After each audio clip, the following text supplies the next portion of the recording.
Hola, buenas tardes. El día de hoy estamos en el Centro Cardiovascular de Delicias. Vamos a platicar del infarto.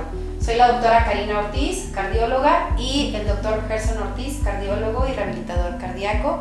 Vamos a platicar de la importancia de conocer los síntomas del infarto y de todos los temas alrededor de ellos. Si ustedes tienen alguna duda, escríbanos por favor para que comentemos las respuestas junto con el doctor. Hola, muy buenas tardes a todos. Gracias por la invitación, doctora. Bueno, vamos a platicar un poquito. ¿Qué es infarto? Explícanos así con palabras comunes. Okay. Bueno, el infarto, vamos a empezar pues un poquito complicado, ¿no? El infarto es cuando las arterias que le llevan sangre al corazón, una de ellas se ocluye, se tapa, ¿sí?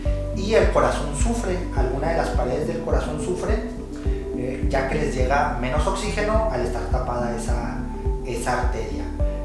Esa sería pues la definición como tal, un daño en el corazón principalmente ocasionado por la obstrucción o la oclusión de una de las arterias que le llevan sangre, oxígeno y nutrientes al corazón para poder trabajar adecuadamente. ¿Y qué me puede ocasionar un infarto? Bueno, es una pregunta bastante compleja, como bien lo sabes. Tenemos diversos factores de riesgo cardiovascular, de los cuales pues ya aquí la doctora ha hablado ampliamente, que nos llevarían o nos elevarían la probabilidad y el riesgo de llegar a padecer un infarto. Dentro de ellos pues los dividimos en modificables y no modificables. Los no modificables pues es la herencia, que papá, mamá o hermanos hayan tenido alguna enfermedad del corazón, específicamente un infarto. La edad en los hombres mayores de 40 años y en las mujeres mayores de 50 años o que ya hayan pasado la menopausia. Y el ser hombre nos confiere un mayor riesgo a nosotros. Esos, como lo hemos platicado siempre, la verdad es que pues no podemos hacer nada, ¿verdad? Esos son los que a nosotros como cardiólogo y como pacientes pues ya nos tocaron, ¿sí? O sea, no podemos decir, pues voy a cambiarme la edad. De familia. Voy a cambiar de familia, o sea, son cosas que no podemos hacer. ¿Pero qué sí puedo componer? Podemos componer o evitar llegar a los que llamamos como factores de riesgo modificables, dentro de los cuales pues los principales son la hipertensión arterial, la diabetes, tener el azúcar descontrolado, el sedentarismo, no realizar al menos 30 minutos de ejercicio al día según las recomendaciones de la OMS, el tabaquismo, estrés, ansiedad, lo que le llamamos ahí como el componente psicosocial, el sobrepeso u obesidad. Ojo, no nada más la obesidad, que es un índice de masa corporal muy elevado, sino desde el sobrepeso se considera un factor de riesgo, y las alteraciones en las grasas de la sangre, ya sea colesterol y o triglicéridos elevados. Serían los 7 factores de riesgo que nos pudieran elevar la posibilidad, elevar el riesgo, valga la redundancia, de llegar a padecer un infarto. Bueno, hay que, como bien decías, la trascendencia de este tema es porque desafortunadamente en México y a nivel mundial sigue siendo la primera causa de muerte en el mundo, y pues Chihuahua también no es la excepción, ¿no? Entonces es por eso la trascendencia de platicar de este tema.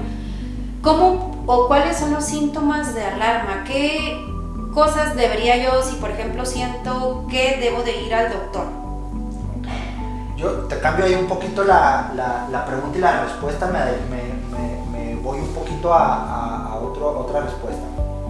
Como le dices, es la principal causa de muerte en el mundo, la principal causa de muerte en México y la principal causa de muerte aquí en Chihuahua. Llegar a un infarto, la verdad es que el corazón no tiene palabra de honor. Como puede ser, es traicionero, ¿sí? Como puede ser que tengas un infarto y lo único que te dé sea dolor. Puede ser que estés viendo la televisión, te dé un infarto, tengas alguna complicación y fallezcas en el lugar, o te dé un infarto, te dé molestias, te dé síntomas, que ahorita te respondo, llegas al hospital y en el hospital, a pesar de todas las estrategias que hagan los médicos, llegas a tener alguna complicación, ¿sí? O que afortunadamente se da una terapéutica adecuada, llegaste al hospital, se da una terapéutica adecuada, en tiempo, el corazón responde de forma adecuada, porque no nada más es el tiempo, sino es tu corazón cómo responde. Y por último, pues también tenemos que ver que siempre va a quedar una secuela, ¿sí? No es de que, me dio un infarto, afortunadamente llegué al hospital, afortunadamente se me brindó la atención de primer nivel, no sucedió absolutamente nada, ¿no? Queda una secuela en ese corazón. Entonces, antes de ello, yo creo que lo más importante pues es tratar de evitar el llegar al infarto, porque como podemos ser aquel que tuvo un desenlace totalmente bueno, desafortunadamente también podemos ser el paciente o la persona que tuvo un desenlace pues fatal, que ni siquiera alcanzó a recibir atención médica. Entonces no podemos esperarnos a, bueno, que nos dé un infarto y vemos cómo, y a ver cómo va. De hecho, desafortunadamente, reforzando lo que tú dices, la mitad de la gente que se infarta pues no alcanza a llegar al hospital, y de los que sí llegan, 1 de cada 4, aunque tenga una atención oportuna, pues no, pues fallece. Por eso lo trágico, ¿no? de esta enfermedad. Ahora sí, respondiendo a los síntomas, pues pueden ser síntomas muy específicos, en el cual el principal que nosotros, que está descrito, doctora, es el dolor en el pecho. El dolor debe tener ciertas características, ¿no? La principal es que sea un dolor en el tórax, opresivo. ¿Qué quiere decir? Como si nos estuvieran apretando, como si nos estuvieran poniendo una piedra en el pecho, como si nos estuvieran poniendo un pie en el pecho, ¿no? Las mujeres muchas veces lo describen como que traen el sostén muy ajustado y como que no les deja respirar adecuadamente. Ese es el tipo de dolor más característico del corazón, de infarto o de angina de pecho, de que algo anda mal con el corazón. Dolor torácico opresivo, esa es la principal causa. Puede tener irradiaciones. ¿Qué es esto? Que se puede presentar en otras partes del cuerpo. Las principales son el que todos conocemos hacia el brazo izquierdo, ¿sí? Principalmente codo, muñeca, pero pues la verdad es que puede ser en todo el brazo izquierdo. Segundo, puede ser un dolor hacia el maxilar inferior, hacia la mandíbula. Se llega a referir incluso en ocasiones: sí, yo sentí un disconfort en el pecho y me empezó a doler las muelas. Caray, pues ¿qué tienen que ver las muelas con el pecho, no? Cuando hay relación así, que me empezó a dar un disconfort, una molestia aquí en el pecho, me empezaron a doler las muelas, me empezaron a doler los dientes o el maxilar inferior, la mandíbula, ojo, hay que estar prevenidos porque algo adverso puede estar pasando. Otro lugar muy frecuente y que desafortunadamente nosotros en casa lo llegamos a confundir, ¿no? Es dolor en la boca del estómago, médicamente dolor en el epigastrio. Decimos, no, pues que me empezó un dolor, pero fue gastritis, ¿no? Me empezó a dar un dolor en la boca del estómago y fue gastritis, me duró toda la noche. Híjole, pues ahí estamos hablando de que entonces probablemente el corazón ya venía sufriendo de tiempo atrás, pero lo interpretábamos como gastritis, como dolor de la vesícula, etc. Pero igual puede ser presentaciones atípicas o algo que nosotros llamamos pues dolor atípico, ¿no? O angina atípica. Adicionalmente, pues el puro dolor no nos da el diagnóstico, ¿no? Tenemos que buscar síntomas acompañantes de este dolor. ¿Cuáles serían los principales? Doctora, ¿sabe que me dio un dolor en el pecho? Sentí yo como que me apretaba y me empezó a faltar el aire. Yo quería respirar, yo quería jalar aire y la verdad es que me faltaba el aire no entraba. ¿Cuánto le duró? No, pues que 5 o 10 minutos, etc. Estamos hablando ahorita de cuadros de dolor, de angina, ¿no? Adicionalmente, yo sentía que quería respirar, el aire no entraba, sentía que algo me apretaba aquí en el pecho, que como si tuviera una losa, como si me hubiera caído una losa. Y aparte, yo estaba sentado y empecé a sudar como si estuviera en un sauna. Hagan de cuenta que me empapé como si me acabara de salir de bañar, estaba totalmente mojado. Eso médicamente lo llamamos como angina, diaforesis, la sudoración, y disnea, la falta de aire. Si juntamos esa triada, ¿sí? Dolor opresivo, falta de aire y diaforesis, pues la verdad es que estamos muy probablemente ante un síntoma cardiovascular y muy probablemente ante algo grave como una obstrucción en una de las arterias del corazón. Algo que tú mencionabas y que creo que vale la pena realzarlo es la angina. Entonces la angina es como la alarma de un infarto.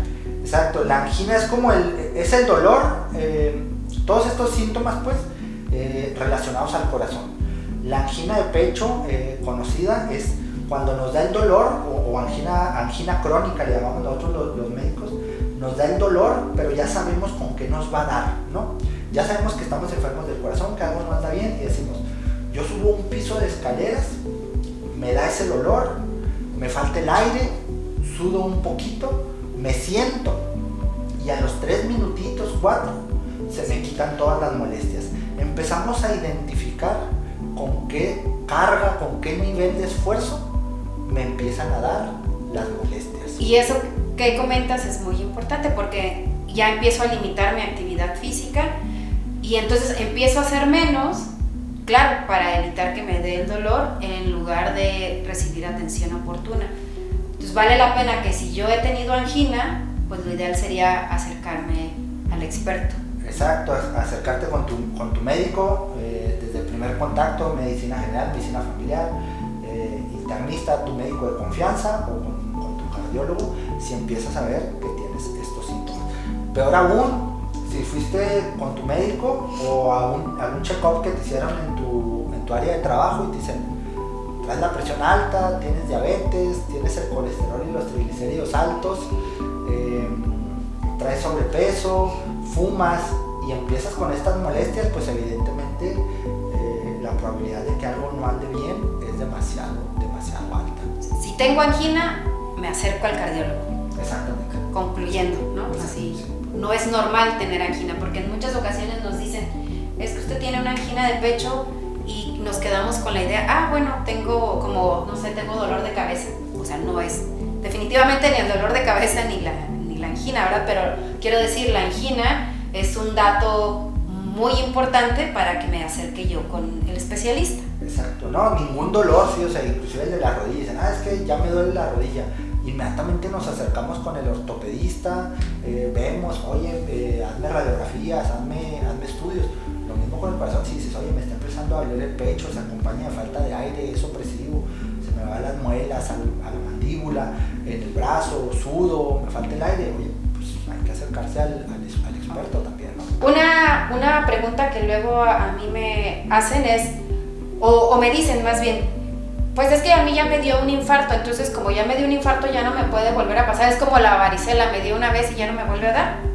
No, al contrario, ¿no? Nosotros tenemos que, hoy en día la medicina tiene que ser muy científica, ¿no? Ya no podemos decir el yo creo o el yo pienso, tenemos que documentar riesgos y factores de riesgo.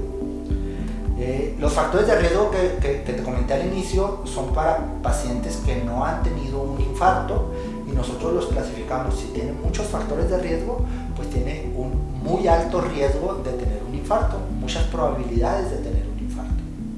Una vez que nosotros tenemos un infarto, se elimina, por así decirlo, esos factores de riesgo, porque en automático nosotros pasamos a ser un paciente de alto riesgo. Ya tuvimos una enfermedad en el corazón, ya tuvimos una lesión en el corazón, ya tuvimos una lesión en las arterias del corazón, afortunadamente nos dieron tratamiento, afortunadamente nos hicieron un cateterismo, nos pusieron una mallita de metal que se llama stent. Eso automáticamente nos pasa, por así decirlo, al nivel de alto riesgo cardiovascular. ¿Qué quiere decir? Que tenemos que tener todavía más cuidados, tenemos que tener más precaución, porque la probabilidad de tener un segundo infarto es mayor. En ese caso le llamamos nosotros médicamente prevención secundaria, pero en prevención secundaria pues automáticamente todos los pacientes se consideran de alto riesgo. Okay, entonces si tuviste ya un infarto, no es de que me dio un infarto y ya dejé de ir con el cardiólogo, no. Si ya te dio un infarto, de por vida tendrías que estar en vigilancia por tu médico. Otra cosa, por ejemplo, es bien común que en los servicios de salud, por el exceso de trabajo, me dieron de alta. Me dio un infarto y ya me dieron de alta. ¿Significa que ya no debo o ya no necesito ir al cardiólogo? ¿O sí? ¿O cómo? Necesitas seguir en vigilancia, exacto. necesitas seguir en vigilancia, ya sea por si el cardiólogo te dio de alta, tienes que seguir en vigilancia, ya sea por tu médico internista o por tu médico familiar. Pero el seguimiento de un paciente que ya tuvo un infarto para realizar prevención secundaria es de por vida. Ahí sí no hay con que ya me curé y ya se me quitó, ¿sí? No es como una gripa que vas, te dan el antibiótico, te dan el tratamiento sintomático para la tos, para la fiebre, para el escurrimiento nasal, pasa el cuadro viral, pasa el cuadro bacteriano y listo, se acabó el problema. No, en el infarto es algo para toda la vida. Perfecto. Entonces, si me infarté, debo visitar regularmente al cardiólogo. Al cardiólogo, al médico internista, al médico familiar, a todos. ¿Sí? Claro. Ok. Y una duda más. Vamos a imaginar que yo me infarto, voy al hospital, me atienden. ¿Y qué más sigue? ¿Qué debo hacer? ¿Qué serían las recomendaciones? Si yo me infarté hoy y estoy todavía hospitalizada, pero ya mañana me dan de alta. Ok, hablando de un mundo ideal, en cuanto a tiempos, primero de que vayamos, ¿no? Porque se da mucho me dio un dolor, pero se me va a quitar, volvemos al mismo, es por lo que comí, ya me había dado, es que salí sin chamarra y estaba haciendo frío, es que comí algo irritante, comí algo helado, es que no, me dio el dolor acá, pero traigo un problema odontológico, un problema en las muelas. En primera es ir oportunamente.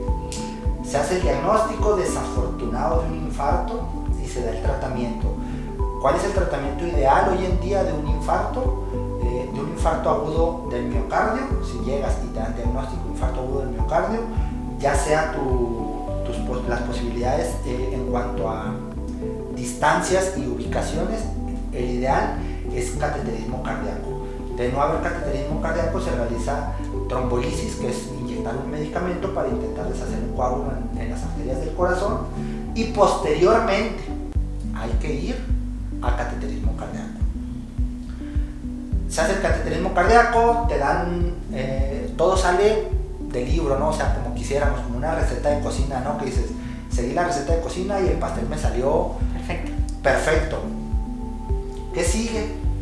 Estás hospitalizado y te van a dar de alta. Tienes que acudir con tu cardiólogo inicialmente para seguir tu evaluación, y lo ideal sería completar o realizar un programa de rehabilitación cardíaca. ¿Qué es eso? Así como cuando tienes una fractura, te operan, te envían a medicina física. Oye, no, pues que ya me operaron de la rodilla, me pusieron una prótesis y me enviaron con el fisioterapeuta o con el rehabilitador. ¿Para qué? Si ya me pusieron un fierro nuevo, ¿no? Ah, no, pues es que ya te pusieron un fierro nuevo, ahora hay que fortalecer el músculo, los ligamentos, la articulación, los tendones, generar mayor fuerza en la pierna, mayor fuerza en la pantorrilla, para poder usar de la mejor manera esa prótesis que te pusieron. Lo mismito es la rehabilitación cardíaca. La rehabilitación cardíaca es un programa multidisciplinario. ¿A qué nos referimos con multidisciplinario?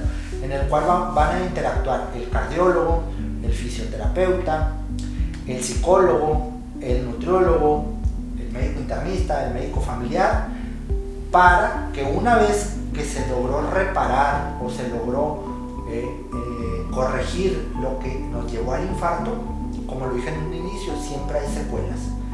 La secuela que deja ese infarto, tratar de minimizarla lo más posible. Y una vez que la secuela ya es definitiva, tratar de mejorar las condiciones globales del paciente para llevar una vida total lo más normal posible, a pesar de tener un corazón debilitado, a pesar de tener un corazón con stents, a pesar de tener un corazón que tuvo un daño, tratar de reintegrar al paciente a que lleve una vida lo más normal posible. En cuanto a normalidad, a mí me gusta o me preocupa mucho una palabra que dicen, puede hacer las cosas con normalidad. Ok, igual que antes. ¿Por qué? Porque lo que hacíamos antes me llevó al infarto. Al decir nosotros con normalidad, nos referimos a llevar un estilo de vida totalmente saludable. Peso ideal, cero cigarro, disminuir el estrés, dormir bien, colesterol y triglicéridos normales, azúcar bien controlada, presión bien controlada, peso normal, etc. Hacer ejercicio. Una duda. Antes, por ejemplo, se infartaba el paciente y le decían ya no va a poder hacer nada. Quédese en su casa guardado para toda la vida. O bueno, haga actividades mínimas. ¿Sigue siendo factible eso? No, todo lo contrario. Hoy en día la cardiología afortunadamente ha evolucionado muchísimo, ¿no? La cardiología hoy en día, el típico, te vamos a dar un medicamento para que estés en cama, te vamos a hacer un procedimiento para que ya no puedas hacer nada y estés postrado en cama o en una silla de ruedas, pues evidentemente eso ya cambió, ¿no? Hoy en día la cardiología, tanto preventiva, curativa, como esa hemodinamia, electrofisiología y ahora la rehabilitación cardíaca van encaminados a que tú puedas hacer una vida lo más normal posible y te reintegres a tu vida social, laboral, lo más cercano posible a lo que hacías antes. Entonces, si yo me infarté, sí puedo volver a hacer ejercicio, pero debo de tener un acompañamiento, una guía. Lo ideal no es poder volver a hacer ejercicio. Si tú tuviste un infarto y yo te estoy diciendo que los factores de riesgo para tener un infarto es el sedentarismo, la obesidad, pues evidentemente después de haber tenido un infarto, una de las indicaciones sería realizar ejercicio. ¿Todo el que se infarta puede hacer ejercicio, sales a correr? Evidentemente no. Tiene sus restricciones, ¿no? ¿Cuáles son las restricciones? Después de un infarto hay que realizar una prueba de esfuerzo para evaluar que el corazón está funcionando de una manera adecuada, que el corazón no está haciendo arritmias después del infarto, que el corazón no está disminuyendo la presión, que no está elevando la presión o que no sigue sufriendo después de haber tenido un infarto. Si descartamos todo ello, que el corazón no está sufriendo, que no hay arritmias, que la presión no está bajando, entonces se tendría que prescribir un programa de entrenamiento, idealmente monitorizado por rehabilitación cardíaca. ¿Qué es esto?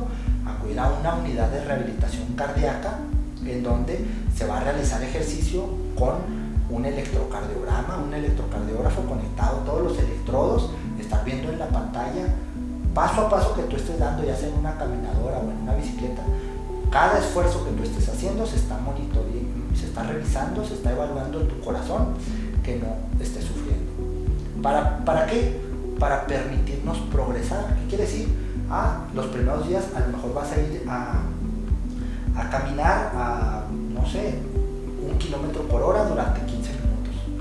Pero la idea es que no te quedes ahí, la idea es que progreses a 2 kilómetros por hora, 3 kilómetros por hora, 4 kilómetros por hora, 5 kilómetros por hora, durante 5, 10, 15, 20, durante 1 hora, y que tu corazón, con el daño que tuvo, con la secuela que tuvo, con la repercusión que tuvo, podamos hacer que tu cuerpo completo, piernas, músculo, pulmón y el corazón toleren cargas altas de ejercicio, ¿sí? Al tolerar cargas altas de ejercicio, pues estamos reintegrando al paciente a una vida totalmente. ¿Y eso se puede aquí en Delicias? Se puede hacer aquí en Delicias. Afortunadamente aquí en el Centro Cardiovascular de Delicias pues tenemos una unidad de rehabilitación cardíaca. Contamos con cardiólogos, psicólogos, nutriólogos, fisioterapeutas, un gimnasio completo. Entonces podemos ofrecer realmente todo el servicio. Sí, es algo que tenemos al alcance. Sí. Perfecto. Y una duda más. Más bien, ¿qué recomendarías tú para alguien, por ejemplo, que se siente identificado con todo lo que hemos platicado? Por ejemplo, yo ¿sabes qué? Es que yo camino y me da el dolor. Ok. Cuando caminas, que tú ya sabes, ¿sabes qué? Yo camino 3 cuadras, no sé, voy a la tienda, ¿no? Que somos afortunados aquí en Delicias que todavía vamos a la tiendita de la esquina, ¿no? Voy a la tienda y me tengo que detener porque a la segunda cuadra me da dolor en el pecho. Siento yo como que me empieza a apretar y que me falta el aire. Ok, hay que evaluarte tú mismo, ¿no? Y decir, oye, pues ¿cómo ando el colesterol? No, ya me habían dicho que traigo colesterol alto. Oye, yo tengo presión alta. Oye, yo tengo diabetes, ¿sí? Tengo sobrepeso. No hago nada de ejercicio, etc. Y aparte me está dando molestia en el pecho, opresiva, al hacer alguna actividad física, pues evidentemente tengo que acercarme con un médico, ¿sí? Idealmente con un cardiólogo. ¿Por qué? Porque tenemos que evaluar que ese dolor o esa molestia inicialmente no sea por traer la presión descontrolada, que no sea por traer el azúcar muy elevada, que no sea 100% únicamente por el diabetes. Tenemos que realizar un ultrasonido de corazón, un ecocardiograma, para ver que no haya otra cosa que nos esté provocando la falta de aire. No es el tema el día de hoy en la conversación, pero que no tengamos una válvula del corazón cerrada, que sea una estenosis aórtica o estenosis mitral, que sea algo que nos esté condicionando. O sea, ir al doctor. Exactamente. Y si es con el cardiólogo, probablemente te solicitarán un ecocardiograma, unos estudios de laboratorios generales, y dependiendo tu situación, pedirán un estudio que nosotros le llamamos de estratificación. ¿Qué es esto? Una prueba de esfuerzo, una angiotomografía de arterias coronarias, un ecocardiograma con estrés de butamina, una resonancia magnética, o si el cuadro en el electrocardiograma encontramos algo muy sugestivo de lesiones en el corazón, tal vez directamente un cateterismo. En pocas palabras, acudir con tu médico, ¿sí? No sé si tú quisieras complementar con algo más. Yo me surgiría otra duda ahorita que comentaste. ¿Qué es un cateterismo? En muchas ocasiones se escucha, pero no sabemos qué es. Ok.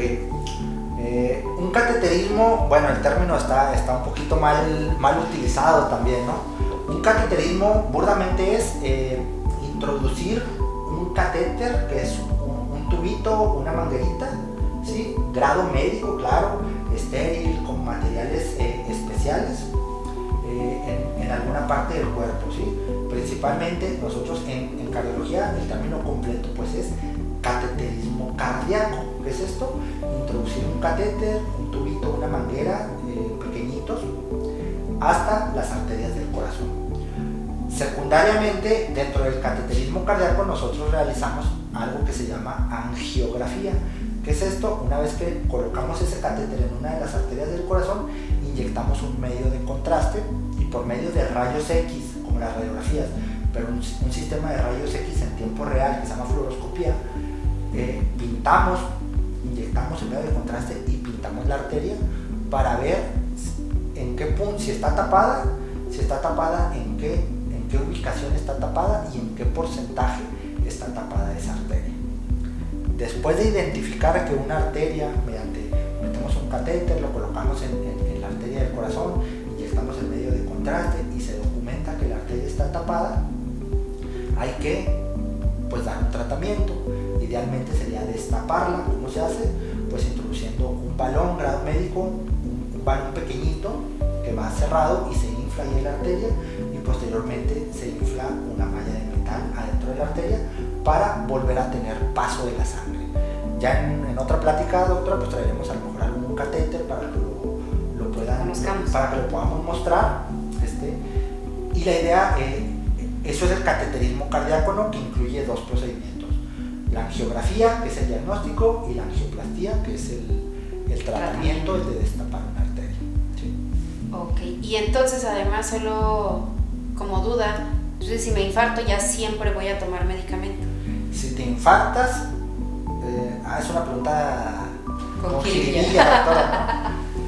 Evidentemente, si te infartas siempre tienes que tener valoración médica. Okay. ¿Sí? En un inicio damos dosis altas de medicamentos para el colesterol, pero a lo mejor si tú me dices, oye, pues yo cambié mi estilo de vida y ya soy fitness y cero colesterol, cero grasa, cero triglicéridos, llevo una alimentación totalmente saludable, bueno, pues a lo mejor podemos disminuir o quitar ese medicamento. Hay ciertos medicamentos obligados que no podemos quitar, que son los antiagregantes plaquetarios, y que se puede optar por uno o por otro, pero en los primeros 6 meses o en el primer año, dependiendo del caso, son obligatorios. Posterior a ello tenemos que optar por uno solo, o sea, aspirina, clopidogrel, ticagrelol, prasugrel, diversos medicamentos, pero se tiene que optar por tomar al menos alguno de ellos.